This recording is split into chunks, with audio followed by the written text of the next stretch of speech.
So we reviewed the last My Hero Academia movie when it came out because we're both big fans of My Hero Academia.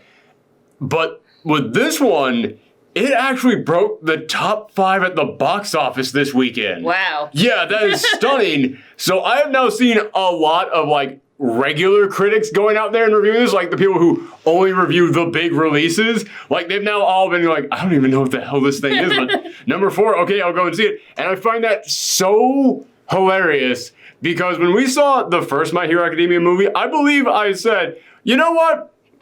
If you don't know what My Hero Academia is, but a friend of yours wants to go and see this and they want to take you along, you know what?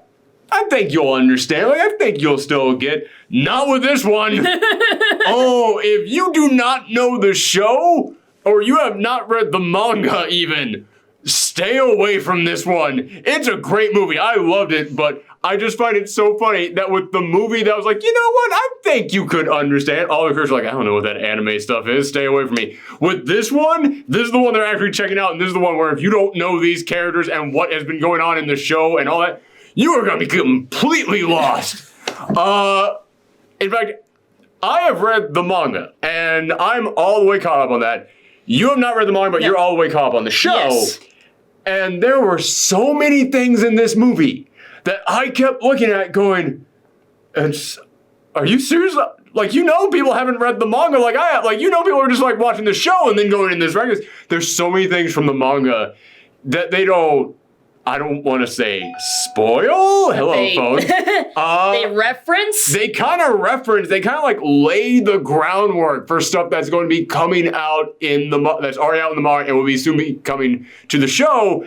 And I'm just looking at it like, that almost feels like you just kind of wrecked a plot point almost. Like at the very end of this thing, which by the way, we are going to get into the spoiler discussion on this as we always do after we give our scores. So I'll get into more detail on this when we get into that, but just to go ahead and give you a little bit of an idea of what I'm talking about right now.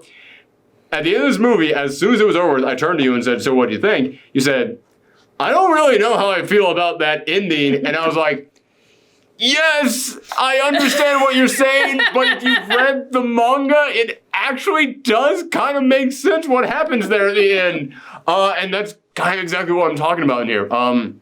But what this movie is about is that, okay, I'm going to go like broad on this one. For all the people out there who don't know what My Hero Academia is, welcome to the fandom. It's great. Like this is one of the few like shonen animes, you know, those animes that are about like young protagonists, and they're gonna go out there and they're gonna be the strongest and the best, and it's gonna be a weekly series just every single week and goes out in manga. And, yeah, out of all those shonen mangas, this is one of the best that I've ever read. Like, this is one of the ones that I've even seen people who hate shonen mangas going, no, this is actually like really good. Like, this is amazing. I've seen so many people get into this.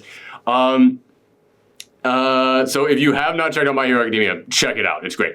But if you haven't, and you need to know everything about, basically what you need to know is that this is set in a world where generation after generation, more people start developing superpowers. Mm-hmm. They're called quirks. They're called quirks in this world. And in this world, becoming a superhero now is basically like a full-time, like it's an official job. Yes. You have to go to school. You even have to go to school and like get your degree in superheroing in this. And our main character is this guy, Deku. And Deku was one of the remaining 20% of the population that still doesn't have a quirk. He was born quirkless, but he wanted to be the world's greatest superhero and just broke his heart. So he spent every day like studying superheroes, trying to figure out a way to become a superhero. And everybody was just like, yeah, man, it ain't gonna happen. But then one day he met All Might, who is basically this world's Superman. He is the biggest, most powerful superhero, and is the inspiration for everyone around the world. He is the symbol of hope and peace. Mm-hmm. And after witnessing Deku try and be a hero and going out there and be courageous on his own, even though he didn't have any quirks, All Might was like, listen, my quirk can actually be passed to other people. It's been handed from me. It was handed to me by my mentor, and was handed to her by someone else, and was handed to them by someone else, and it's been passed down the line over and over and over and over again. I need to find someone I can pass it to, and I'm going to give it to you. So now this kid who had no powers has received the greatest superpower of them all, and he's now going to school trying to learn how to use it. It's really like just heartwarming series. That's the thing that makes this show inspirational. It is. That's the thing that makes this show so good.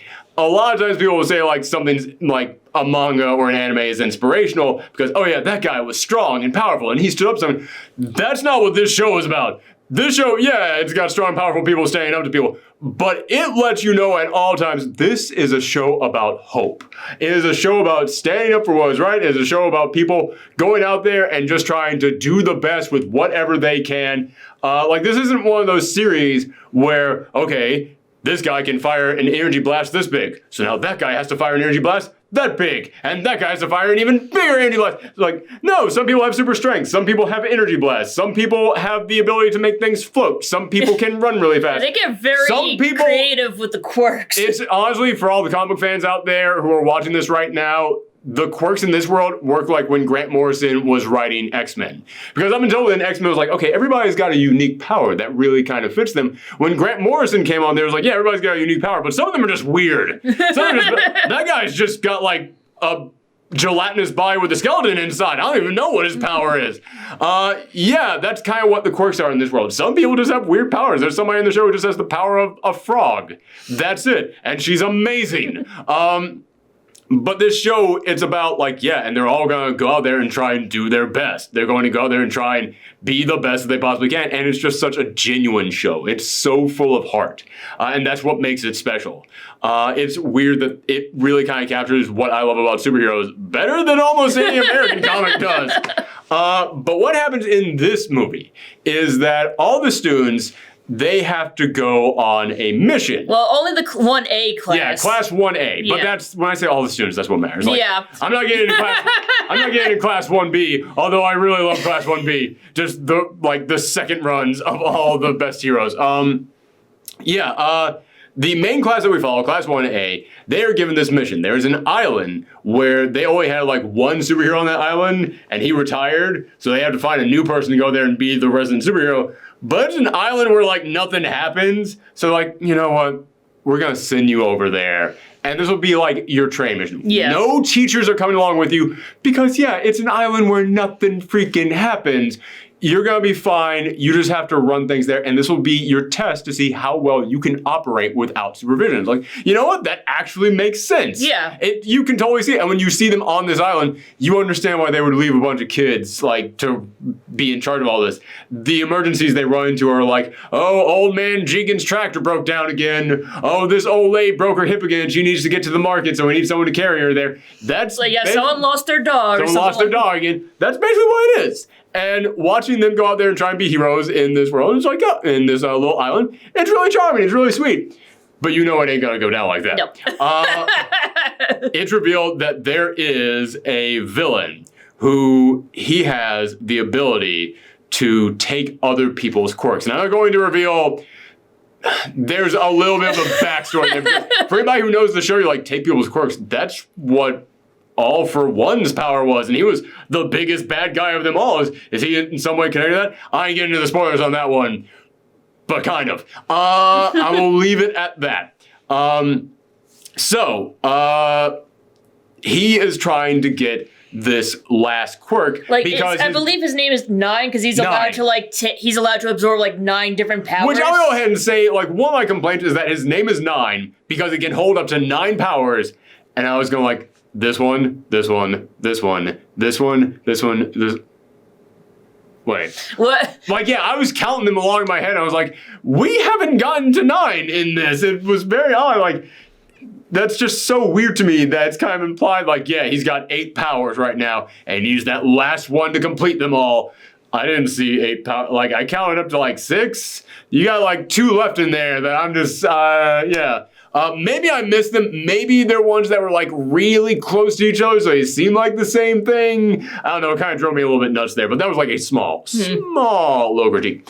But yeah, his name is Nines, and he is this guy who is promising that he will be the face of the new generation. And basically, his motivation is that this is a world where we all have powers. Shouldn't the strong survive? Why do we have the government creating safety programs to try and help all these weaklings around? No. The strong people, they should be in charge of everything in there. Which I'm gonna save a lot of stuff for the spoiler section, but it kind of drove me, like, I don't want to say it drove me nuts because that implies like I was upset by it, but it was really kind of blowing my mind how many things in here just feel like, are you just like laying the groundwork for this, and this? Because not to really spoil anything, but like 2 storylines down the road from where we are right now in the anime, that's also the motivation for a big group of new villains that get introduced. And I just kept sitting there waiting going, all right, when do you introduce this? Like, when do you say, because there's no way that you just come with 2 villains that have like the exact same motivation.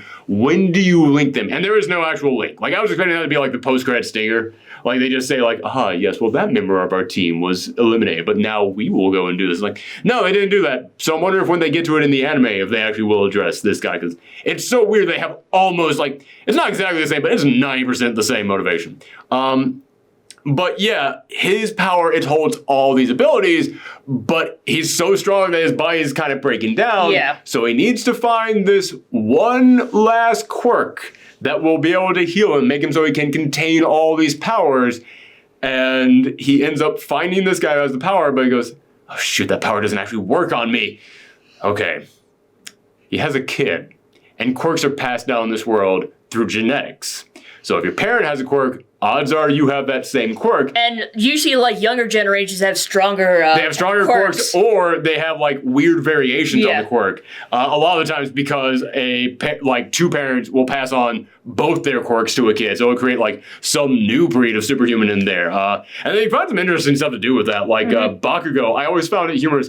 Bakugo, who is Deku's rival in here, Bakugo's power is that his sweat is basically nitroglycerin. So his sweat creates explosions. And when you meet his parents, his mom's power is she can create explosions. The dad's power is he sweats a lot. And I just went, all right, sure, I'll take it. Why not? Whatever. That's okay, fine. I'm not questioning it. That's just how this world works, baby.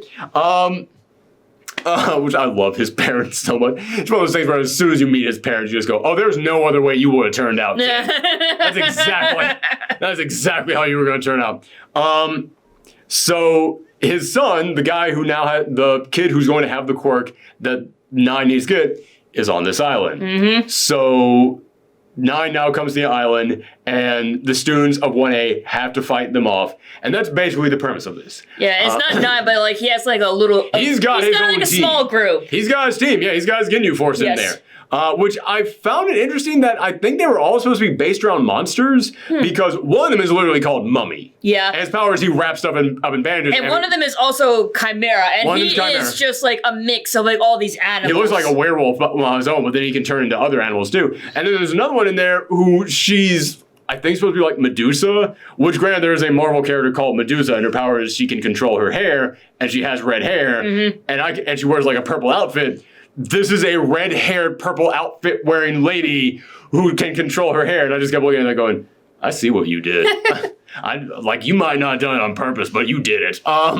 Because, yeah, we know that the guy who makes My Hero Academia is a huge Marvel Comics fan. He's referenced Marvel multiple times within the span of My Hero Academia. There's literally one point in the spin-off series. I'm getting real geeky on you guys. But there's literally one point in the spin-off series where they show a band of criminals, and they're the Avengers. They're literally the Avengers. Like, one guy has a shield he throws, one guy turns really big when he gets angry, one guy can summon thunder and holds a hammer. It's like, okay. Like, he knows what he's doing. So I would not be surprised if that actually was a reference in there. But yeah, basically these villains show up there. And these are like A-class villains. These are guys who you would call the professionals in on, and even they would have trouble with. And this is one of the things that I love about this series, is that, yeah, we follow these students, but this isn't one of those series out there where the students, they start off weaker than the adults. But then, by the time you get to like chapter 100 in the manga, yeah, they're all caught up to the adults. Then you get a little bit further than that, and now they've surpassed the adults, and they're like 20 times stronger than the adults. Nah, man, this is a series that never lets you forget. These kids still are learning. They still don't know what they're doing. Like, Deku, yeah, he's got All Might's powers, but if he uses 100% of his powers, his bones shatter. So he has worked his ass off for like 100 episodes to learn how to use 20% of his powers. And even that kind of pushes his body to its limits. So when these villains show up there, they're beating the crap out of these kids. But as I mentioned, this is a series that makes you root for people so much. It makes you cheer them on so hard. And that is entirely what this movie is. Because this entire movie is these students getting the crap kicked out of them and getting back up again and again. And this isn't like Dragon Ball, where how many times is Goku going to surpass his limits? A running gag where they literally even had to point it out at some point in the series. I was like, yeah, hasn't he like gone to this limit like 3 times in this one battle alone? What is happening now? Although that final battle did seem very Dragon Ball-esque. Oh, but they earned it. They earned it. We're not getting into that yet. We're saving that for the spoiler section. But this thing, anytime that someone gets beaten down and then they get back up, they're wobbling. They're bleeding. They're trying their hardest to get back up. You actually they're actually trying to figure out like a different methods. They strategize. Yes, they strategize. As I have said many times before, and I said even in the beginning of this episode, one of the magic things about My Hero Academia is it's not, okay, we have to defeat this guy. Well, thank goodness we're all really strong and we all fly and use energy blasts. No, that's not it. In My Hero Academia, one person shoots acid out of her hands. One guy has a big bird shadow that comes out of him. One guy can talk to animals. You don't know what they're all going to be able to do. They're all very different people that are unique in specific situations. In this, there comes a moment in there in which they go, we're going to get our asses kicked by these people. We need to strategize. And they come up with plans of how to use each of their quirks. And you see every single person in here get to use their abilities. And this is something that I love so much about this film. And I'm sorry that I've been hogging the conversation. No, it's totally fun. There's something that I loved about this is that another thing that I enjoy about My Hero Academia is that you've got all these characters in there. Every single person is going to get some moment to shine. And so far in the series, there's like a handful of members of UA who have yet to have their big breakout, spotlight moment that is really them just standing up and being cool. In this movie, everybody gets a moment. And I have gotten to that point in the series in which I'm starting to fear that, okay, maybe some characters are going to be left behind. It's been a while since we saw her do anything cool. And oh man, she's my favorite character. What's she going to do? I've had that thought in my head. And I remember when we talked about the first movie. Yeah. That was one of our complaints is that they go, oh yeah, every single member of UA High School is at this island resort on a vacation. Oh wow, they're the same. Except one of them is actually for a convention, the other one is actually work. One of them was a high-tech super city that they were there for a convention on. This is a small little rural town that they're there for work. Yeah. What the hell was I about to say? But yeah, I remember one of our complaints about the first movie was that they come up with an excuse for every member of UA to be at this island, but half of them never leave their hotel or do anything. Even when it gets to a moment in that movie where there are robots running across the city attacking people, they're still just like, oh man, I hear something going on outside. We better all stay indoors. It's like, no, you're superheroes. Get out there and do some stuff. In this one, I think there's literally only the Invisible Girl doesn't have a moment to do something cool. Well, maybe she was there, but you just didn't see her. Which, in all fairness, the Invisible Girl is the one person whose powers don't really work in this situation. She's there for, her powers are stealth related. Yeah. Doesn't really, she could have maybe done something, but, when you have a cast of 15 characters, probably even more than that, the fact that all but one of them got a moment to be kick-ass is impressive to me. I was blown away by that. If you were one of those people who you point at this show and you go, that's my favorite character and I can't wait for them to do something cool, you're gonna have that moment in this movie. The tape guy, the freaking tape guy gets to have a badass I go in there moment. I was like, yeah, you get in there, tape guy. Honestly, I feel like he gets so much shit, but it's like, dude, you have Spider-Man powers. Yeah.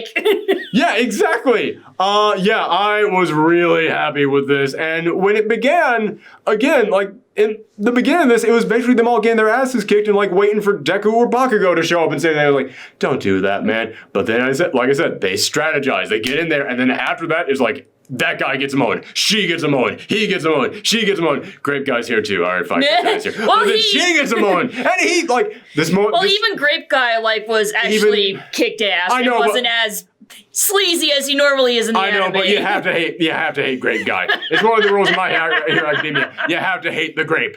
It's one of the rules of My Hero Academia.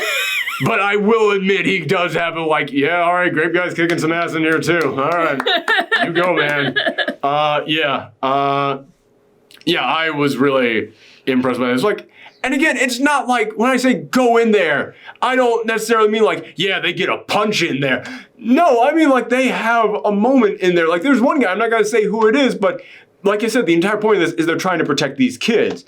There is one moment where it's not a character kicking ass. It's just them staying up there to like block the kids from damage. And I'm like, that guy is now my favorite character. I love that moment right there. It's like, yeah, it's just so good how they're able to do stuff like that.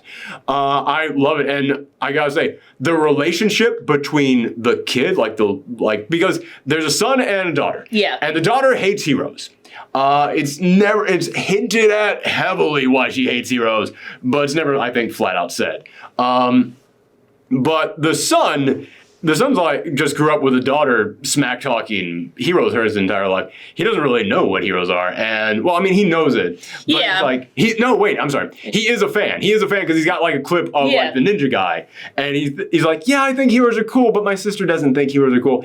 And Deku just goes in there, and Deku forms with this kid almost the relationship that All Might formed with Deku. Like, you're looking at this at the end of this movie just like, well, that's who he's going to pass all for one on two. I mean, one for all on two. I get those mixed up all the time. That's the one he's going to pass his quirk on to next when he's like 10 years older. Yeah, man. I love the relationship between them, and the entire point of My Hero Academia is, it's got a lot of points to it, but the entire point of Deku's journey is to watch that journey, is to watch how he goes from being the weak, little, scared, frail kid who gets kicked on by everyone out there to being the world's greatest superhero. This is another great stepping stone because this is the moment in which we get to see how he treats the guy who was him, and I love that. I thought it was great.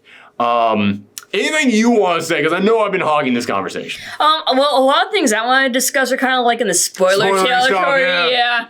How did you enjoy it? I enjoyed it. It's like I said, I like this movie because, like you said, you see each and every character get their chance to shine, which is not something I saw in the first movie, but wanted to see. Yeah. As far as like plot goes, I think I like the plot of the first movie more. Really now? Oh, okay. I mean, like my opinion on the climax and everything. So that's this film. Yes. Yeah, of this film, not the previous one. So soured it a little bit for you. Yeah. Was there anything that you felt kind of lost on in here? Because like I said, I've read the manga, and there's so many things in here that I'm just like, are you talking about this now? Okay, sure, fine. Like the big thing that everybody was talking about was this is the first appearance of Hawks, who the moment the thing is, Tumblr and Twitter kind of spoiled me with Hawks. Yeah, but I'm just throwing that in as an example of like how this series is skipping ahead of the anime, because Hawks isn't meant to show up for. Like, I think, like... Although, even, like, in the new season, it kind of spoils it, because, like, in the end credits, you see him in the credits, A little bit. They, like, hint at some stuff in the end credits of this, but in this one, they were just like, no, we ain't waiting on the anime to catch up. Hawks is here now. And I was kind of impressed by that they did that. Like, I think that's pretty cool, but there's other things in here that, like I said, I was just like, are you seriously going to talk about that right now? Oh, wow, okay. Sure, it feels like you should have waited on that. I know we'll get into that in the spoiler section, but did anything feel like you were lost on? I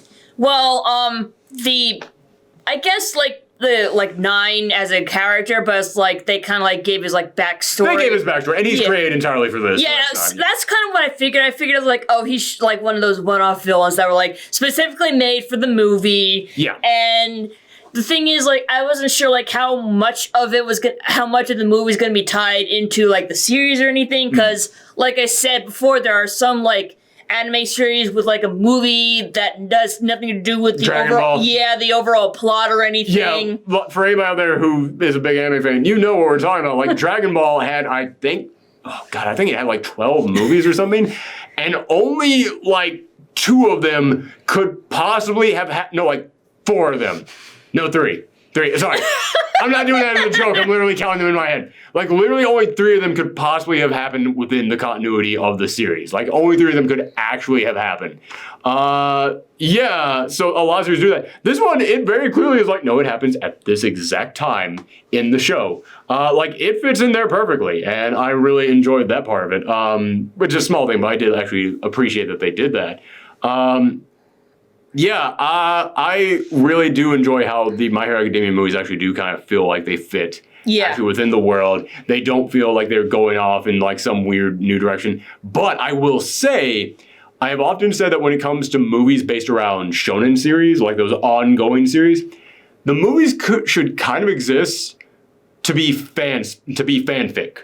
And what I mean by that is that the movies should be there to be that really cool thing that you would like to see in the series, but you don't get to see happen in the series. Yeah, like in the first movie, you saw like Deku and All Might fight together, side by side. Something that it wasn't until I saw that moment in the movie that I went, oh yeah, this never actually happened in the show.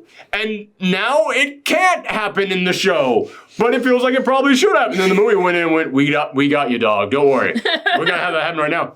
So yeah, I've always said that the movies for shonen series should kind of be fanfics, just brought to life. And oh my God, is that true for this one? Not going to spoil anything, but at the end of this, let me just say, it feels like it came straight out of a fanfic. Like, it feels like some kid had a doodle of, and this is what this is gonna be. Yeah, that's nice. That's never going to happen. Oh my God, that's actually happening right now. It is nuts what happens at the end of this, and I appreciate them for going to those levels. Like, I thought that was, like, there are fans of a specific character who will lose their goddamn minds at the end of this. Yeah, I wish we had seen this. We saw this in Boston, because we were up there for PAX.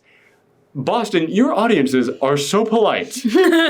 Because that audience was quiet throughout the entire film, and all I could think was if I saw this in New York, that audience would be going, ah, ah, like screaming. Yeah.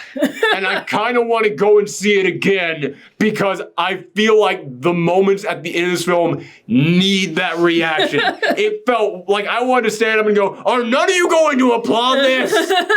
This is awesome. It was huge. So I'm gonna give this thing a 9. Wow, no joke. No pun intended on that score. Yeah, I'm giving this thing a 9 because just speaking in terms of like how well it treated me, a My Hero Academia fan, and gave me what I want from this film. Yeah, I wish the villain was a little bit better. I mean, he's basically just, I'm the guy that's here to be really strong. I did like Chimera though. Yeah. Chimera, they actually give like a little bit more of an interesting backstory than they gave Nines. Mm-hmm. Is Chimera like another villain that's gonna show up later? Oh. All these characters. Oh, so like the whole thing. Just great, just for this. Oh. Yeah, Chimera's cool. Chimera's badass in that fight too. Yeah, I wish that Nines was a little bit more interesting. He's basically just a bunch of powers. But just speaking as a My Hero Academia fan, was just like, just show me these characters doing the stuff I like. Just give me the emotions I want from this. Just give me the lessons that I like from this series. Yeah, I feel like it did a lot of that stuff. What would you give it? I guess maybe an 8.5. Oh, okay. I was expecting a little bit lower. All right. Yeah, it's like, I don't know. It's like I said, that little thing. I get that it really bugged you, and honestly, it's okay, just to really hint at, the end of this film feels like an absolute Deus Ex Machina, which you guys know I hate, but because I've read ahead in the manga, I'm like, that actually is kind of a thing that's kind of in there. Yeah, but it's like, if you're like me and you only like watch the anime and haven't like kept up with the manga, it's like, what kind of bullshit is this? Yeah, that was literally like the look on your face after the resolution of this was just like, what the like I turned to you and went, what do you think? And you just went, like, you just had a look on your face like, what the what? But like after you told me like there's actually an explanation for it, it's like, okay, I guess it's not as bad, yes. But it's still. But it's so weird to me that for anybody out there who hasn't read the manga, it's one of those things that you just look at and like, why would you do this at this like? You couldn't wait one more movie? Wow, you couldn't wait like until movie 3 when all this stuff has been introduced in the series? It's very weird to me that they decided to do that. Okay, so we're not going to get into the spoiler stuff in here. The way that this film ends, okay, I'm going to give everybody that moment to tune out. Because this is a huge thing. Like, anybody who has any interest in this, tune out now. At the end of this film, everyone's gotten their asses kicked. And it's one of those things where, like, heroes get up and get knocked down and get back up and get knocked back down. Like, you look at it and every single time that someone gets back up, you're just cheering them on, and you're just rooting for these poor kids going in there and trying their hardest. And what I love is, one of the moments I love in here is that there's the scene where Todoroki and the speedster guy and just like a couple of characters are getting their asses kicked by chimeras. The first time that's happening, and Froppy and Ochako are helping the citizens escape, and all I could think was, Uraraka, just run around behind him. Just run around, like, please just give me a thing. Like, this guy is indestructible. Chimera's kicking all their asses. Just give me that moment of Uraraka going around behind him and then just slaps him on the back and just floats away. Like, just give me that moment. You can even have him come back later in the movie. Like, have him just fall from space. And he's so badass, he just gets back up. But come on, you got, like, the only powers that can help. You're one of my favorite characters. Stop shoving her off to the side. Let her be that badass that she was against Bakugo. In here, she becomes that badass she was against Bakugo again, where she's lifting up all these boulders like she did in the fight with Bakugo and just tossing them down on nines. And it gave me that moment that I kept screaming for in my head throughout this entire thing, where she jumps in behind him at that moment of like, nothing can stop nines. Bam! She comes charging in there to grab his back. He still stops her from doing it because he's got the weird like back snakes as one of his powers. But still, I'm glad the movie thought to do that. It was driving me insane. So yeah, like we said, every single character in here gets something. Like, the animal guy, early on in this film, when Chimera's kicking their ass, he has a bunch of birds go up to distract him so the other guys can escape. Yeah, animal guy, saved the day on that one, all right. When the cave-in is happening and all these rocks are tumbling in and the citizens are there inside this cage, the sugar guy runs in there. Like, sugar guy never gets to do anything in the series. He got to do something in there. I was in love with how much every single character got to do something in here. There is just one thing, like, it has nothing to do with like the main cast, but it's like the older sister. I wish she would have helped more. I do, yes. Yeah, like her power, her quirk is that she can create illusions. So like, I thought maybe she could make an illusion of her little brother and distract Nines with the illusion while they got away. But they didn't, and I kind of felt like that was a letdown. What I thought they were going to do is there's that moment where Deku was knocked out and Nine was walking up to him. I thought there was going to be a moment where, like, he goes up and grabs Deku and his hand goes through him and it reveals it's an illusion while the kids are getting Deku away from there. It's like, I thought they were going to do something like that. But she does still help out. She does create the big Deku illusion. Yeah, it kind of makes me think that maybe she can't do accurate illusions and only like big cartoony ones. Also, in all fairness, there is that moment we see how Nine views people, which maybe that could be one of his other powers. That could also be one of his other powers. So it's like, okay, so that is, all right, so that's power number 7. But we see how he views people and he can actually see people's quirks inside them. So, and the first time that he sees an illusion, he knows it's an illusion. So it could be that, like, the illusions just don't even register with him. So it could be that it just wouldn't work to begin with. So, but yeah, I do. But there's that moment where she runs up there just to try and, like, defend her brother against Nine. I was like, all right, that's great. I'm glad that she's getting in there and doing some stuff. I'm glad with that, too. What was I going to say? Like, yeah, everybody gets in there, and I just love how everybody... And they reference stuff from back in the series, which is that's another thing that I love about when Shonen series do movies, is they will go, hey, what was that ability that somebody used once, and we've never referenced it again? Bring it back for the movie. And there's that moment where, oh, God, what is the crow guy? Tokuyami? Yes, thank you. There's that moment where Tokuyami, what's her name, Mina? The acid girl? Yeah. Yeah. Where she gets stabbed in the knee and she falls down, and then Tokuyami looks over at him and loses his mind, and then the shadow possesses him and he goes into his full berserker mode that we saw for one episode. I was like, oh, thank God you brought that back. That's awesome. I love that. So yeah, I love the whole sequence of seeing everybody get in there and everybody get to do something. But how this thing ends, which I'm sorry, I also love, I have to bring it up too.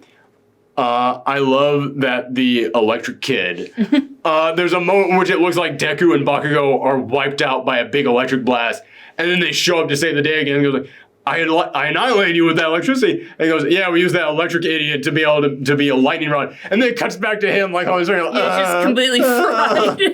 I love that dumb kid. I love all these kids. They're so precious. Except Great Guy. I have a theory that Grape Guy was invented just so that the fandom would have one character we could agree was the worst. I think that is actually what the motivation behind that character is. Because and yet there's still people who like him. there's going to be people who always have the wrong interpretation. Yeah, there are going to be people who always have the wrong character to root for. Yeah, I love seeing all these characters go in there. I want to get to the end and talk about that, but I also want to just keep talking about like every single character, like what they did. I do like, this is something from the manga that hasn't been in there yet, but I thought that this was like a really cool reference that they put in there.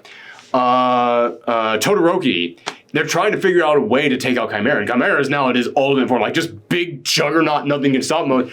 And I love seeing those kids, they're all on fumes at this point. Literally, Tenya is on fumes at this point. He's used up all of his reciprocal burst. He's just got like one more blast in there. They're all going in there, all trying to fight this guy off. And Todoroki just goes, all right, there's one thing I can try. I've never attempted it before, but I'm going to try it.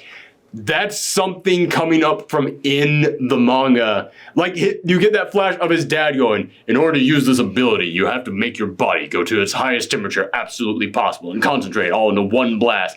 And then you see him get up there and he goes, I'm not ready to do what you say yet, Dad, but I'm going to try that technique, but I'm going to use it with my ice powers too. And yeah, that's something that we see the dad trying to teach him later on in the manga. Yeah, like I appreciate like they're actually like trying to show Endeavor try and be like a good person. Endeavor is one. Okay, this is another thing that My Hero Academia does so well. It creates characters who they're not good people, but they're great characters. Because Bakugo is a shit human being. But he is such a fascinating character. What's his face? Endeavor, horrible monster. But I love his character. Not because I think he's like to be admired. No, not at all. Because he's fascinating to watch. Like we haven't gotten to that point in the manga. We just got that point in the anime where he has to like go up to All Might and just be like, all right, how do you do it? How do you be the symbol of peace? I don't know what these stupid idiots want from me. In the manga, we see him like torturing himself over trying to be better. And we see him suffering over that. And again, I'm not saying it excuses the shitty things he's done. Not at all. But the series never asks you to forgive him for that. And I love that. I love that this creates bad people, but it makes them complex in a way that makes you go, all right, I'm interested in seeing what's going to happen to you. But the series is never like, yeah, so he's good now, right? No, the series is never like that, and I like that about this series. Yeah, so I love that they brought that thing from the manga in here, but they put it in a way that just like, it fits in this exact moment, exactly how we need it right now, and it doesn't spoil the thing coming up in the manga, but it still shows like, yeah, these characters, if a character later on reveals that they have been taught a lesson by another character and they were taught a long time ago, it's not just going to come up at that one moment, it'll come up at other moments too. And this is how a movie for a shonen series works incredibly well. When they go, okay, this is the character's entire lifespan. We know something happened here, but it's never going to be talked about until here. But this movie takes place here, so we can kind of reference it here. I like that. I think they did that great. But this is the thing that we've all been leading up to on this thing. What the hell was I going to say? The way this ends, it gets to that point where Nines is just, he has used up every single like steroid that he has on his back to keep his body going even when it's falling apart. He is creating a giant tornado that's destroying the entire island. And he has got Bakugo and Deku just down for the count. And Deku goes, I know the one thing that can possibly stop him. And in that moment, like, I know they weren't going to do it because I've read the manga. And it's a movie. Of course, nothing in the movie is going to, like, change the entire course of the series. But even knowing that, I looked at that and went, get the fudge out! No! He just turns to Bakugo, and he just starts reaching his, like, bloody finger out. Bakugo, with a rip and tear on his finger, starts reaching it out as well. He gives Bakugo one for all. I almost did it again. He gives Bakugo one for all. The power that was passed down to him from All Might gives it to him. And then the two of them, both with Deku using the last few flames of one for all that he has. I have no idea why I always confuse them. he basically is using the last bits of One For All that he has, where Bakugo is using all that he was just given, and both of them are now at 100%, and they're just charging and beating the crap out of him, and they use everything they have to beat him up, and I love that they didn't come in here and make it look like Bakugo is just better than Deku, so he doesn't need to train. He can already use it 100%. Every time that Bakugo throws a punch, his hand is now completely shattered as well. I love that. Yeah, and like the same thing happened with Deku when he first got One For All. It still happens now when he uses it. Unless he has the little girl human hospital on his back, he still can't do it. So yeah, that fight scene is amazing. It's gorgeously animated. It's everything going over the top. And it's one of those things that you just look at and go, this is crazy fan fiction. This Deku gives Bakugo One For All is something that exists in the weirdest corners of fanfics out there. And oh my God, they put it in this movie because they're like, yeah, it's a cool thing, let's do it. But let's get into what you hated.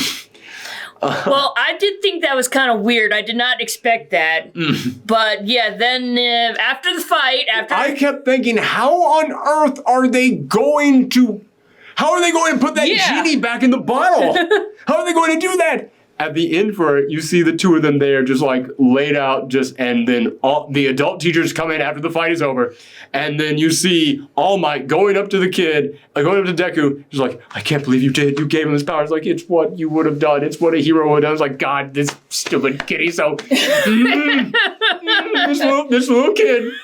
He knows what means to be a hero. Oh God, he gave up his dream so he could save that other little kid. Oh my gosh, he's choking me up. And you're just looking at this poor beat-up kid who gave up his one dream in the entire world to save somebody. And it breaks your heart. But then All Might touches him and he sees that One For All is still inside of him. And it's not in Bakugo. And then he just goes, thank you, One For All. You saw how much he cared and how much you wanted to be a hero. And you knew that he needed to be the one who held on to One For All. Thank you for staying with him.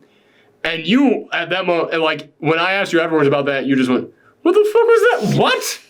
What? How does that work? Like, you pretty much explained to me that One For All is kind of like its own... Okay. For anybody out there, hold on. For anybody out there who does not want to know, for anybody out there who, I am not going to go into, like, details about what happens in the manga, but I will give you the same explanation I gave her about how this kind of works, like very vaguely so I don't spoil anything.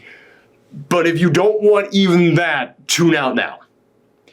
Okay, so what I basically told you is that, yeah, as the manga goes on, it's basically kind of revealed One For All isn't really a thing, it's more of something that's alive, and it kind of does have a will of its own. In fact, it's kind of got like 8 wills of its own. Because it kept getting passed down. And that's another thing. In the manga, you do start to learn more about the individual people who had it. Well, I figured as much because like every time like they mentioned like One For All, or they would always like show like the previous people who had the power. But they would always kind of be like, in the series so far, what you've seen in the TV show, they've always been kind of shadowy. They've always just been blurs. Like you saw All Might's mentor, but then you just saw a bunch of shadows behind him is what you've seen so far. Here, they actually show you all of them. They show you, like, all of them. It kind of reminds me of, like, Avatar The Last Airbender, where Aang would, like, talk to the previous avatars and everything. Yeah, kind of like that. Okay. It is very much kind of like... You know at the end of Legend Core Season 1, in which he was like, I've lost my avatar powers. I can't do this anymore. And then Aang is just like, boop. Yeah, they're all back. And it's like... That feels kind of cheap. It's like, no, it doesn't, because the Avatar Force is a living thing and it has access to all these powers. Yeah, it would do that. It makes total sense to me. That's kind of exactly what happened at the end of this. But it's like, and then like Bakugo has like no memory of even getting One For All. That's kind of cheap. Yeah, it's like if it were up to me, I would have like Bakugo give back One For All to Deku, because it's basically his way of saying, like, you are my rival. It wouldn't be fair if I had this much power and you didn't. That's what I kept thinking was the only explanation for how they could do it, that Bakugo would give it back. I kept thinking that's the only explanation for how you do it. However, and I'm going to try really hard not to spoil anything from the manga, there's something that gets revealed about One For All later on in the manga that made me go, that couldn't work. No, that can't work. That raises all kinds of questions if you do that. Yeah, I'm not going to reveal anything else, but like, even when I was sitting there thinking, okay, that's the only way that they could do it. But then this would happen, and we can't have that happen because that would be too weird.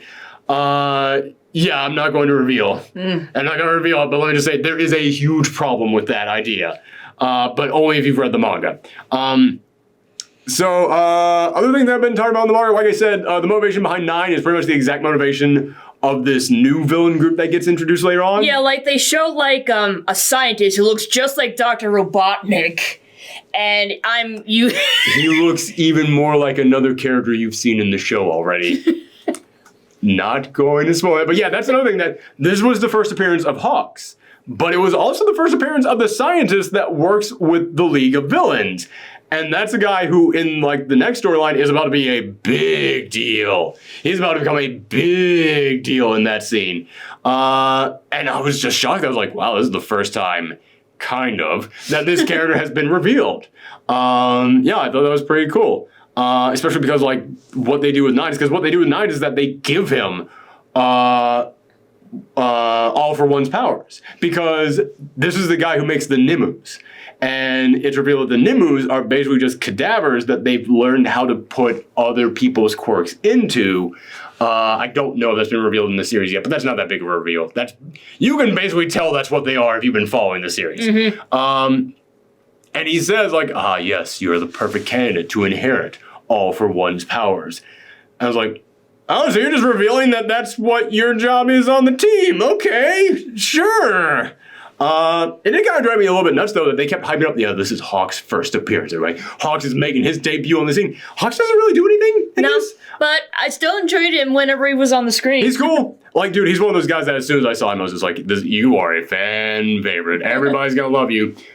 But there is something they do with him, and there's another thing where I gotta be really vague about the manga to not spoil it. At the end of this, you have him going like, League of Villains, what are you up to?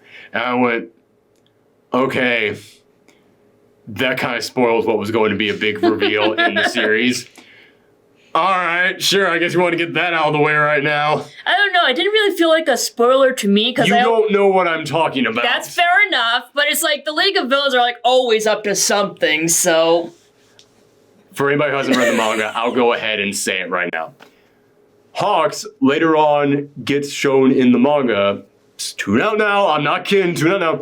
Hawks later on the manga is shown that he is working for the League of Villains. Oh. Then it's revealed he's a double agent working for the heroes to investigate the League of Villains. Oh. This spoils that Oh. Yeah. Oh, I did not realize that. Exactly. You didn't realize it because you haven't seen that in the manga. And I just assumed it's the League of Villains are always up to something. We just gotta find out what it is. But yeah. it's like, I, as somebody who read the manga, I saw Hawks and okay, he's like the number 3, now the number 2 hero in the entire world, right behind Endeavor. He's this big deal. Oh my god, he's working for the League of Villains? Whoa! ... Oh, he's a double agent working for the heroes within the League of Villains. Okay, now. But you, having not seen that, the moment it gets to this point in the series where it's, I'm working with the League of Villains, I can only imagine you and everyone else who saw this movie go, what? No, you're not. No. Since when? What? Yeah. That's exactly what I'm saying when I say that's kind of a spoiler for a reveal that was going to happen later on. Yeah, okay. Yeah, because of all those little issues is why I didn't give it a higher rating. Yeah, understand. So. Listen, yeah, you don't have to justify your score to me. But yeah, I really dug this. And man, like I said, the thing that makes me love this series so much is that it's just got so much heart. And I love that moment of all the kids, the power is off on the island, so they can't contact the outside world. They have to figure out how to save the day all on their own. And they're just sitting there. And Tinya, I think that's his name. I'm sorry if I'm mixing that up. But the Recipro Burst guy, the guy was just yeah. Old lady, whatever her name is, she's Aida, is that? Aida. Yes. Yeah, that's his name. But Aida was just yeah. old lady Smith, or whatever her name is, it's definitely not Smith. But old lady Smith, she's got plenty of more years in her, so let's make this island better. It's like, and then the electric guy's like, yeah, old Mr. Johnson's tractor isn't going to work all on its own if I'm not here. I really do appreciate like the connection, the community. Seeing these kids care about, not care about punching the villain, not care about fame or fortune. They are on a rinky-dink island where no one will ever find out about anything they've ever done, but even the electric kid, who's kind of an asshole, is like, I gotta help Mr. Johnson fix his tractor, so I have to beat the villain so he can get that tractor. It's like, oh my God, like it's filling my heart with joy seeing kids be that nice and caring and like people and like just a show about hope and being nice to people. And so, God, I love it. It's like everything. And then this Bakugo is like, I'm gonna stick around until there's a villain to beat up. And thankfully, there was a villain for him to beat up. Have you heard the theory about Bakugo's creation, about why he is the way he is? What? The theory is that essentially Bakugo is meant to be the protagonist of every other shonen series out there. Oh. He's meant to be oh yeah, like the stereotypical like douchebag or asshole. He's meant to be, Bakugo is meant to be Naruto. Blonde spiky hair, I'm gonna be the best. Just constantly going in there being destructive and rambunctious. He's meant to kind of be like what all other shonen characters are like in this world where everybody isn't really like other shonen characters. And you know what? I kind of have to wonder if that's true. But I do like that Bakugo is kind of like how the great guy is the one guy that we're all supposed to hate. I kind of like that Bakugo is the one guy that's kind of like the stereotypical shonen hero when everyone else is so not like that. But yeah, not someone else is going to say, all these other shonen characters absolutely do care about people. You haven't read One Piece and I was like, you know what I'm saying. You understand like the reckless one. Yeah, there are always like more reckless characters in these kinds of series and such. And it just fills my heart to see a show where like you see all these kids and like their thing is, I have to help this old lady cross the street. Mm-hmm. And they're going to do it in the most badass way possible. I love that stuff in here. I really do kind of want to see this movie again. But thank you guys very much for tuning in. We have coming up later today is going to be our review of Onward, because we got to see a special sneak peek of that. Mm-hmm. So come back later for our review of that. Bye, everyone. Bye.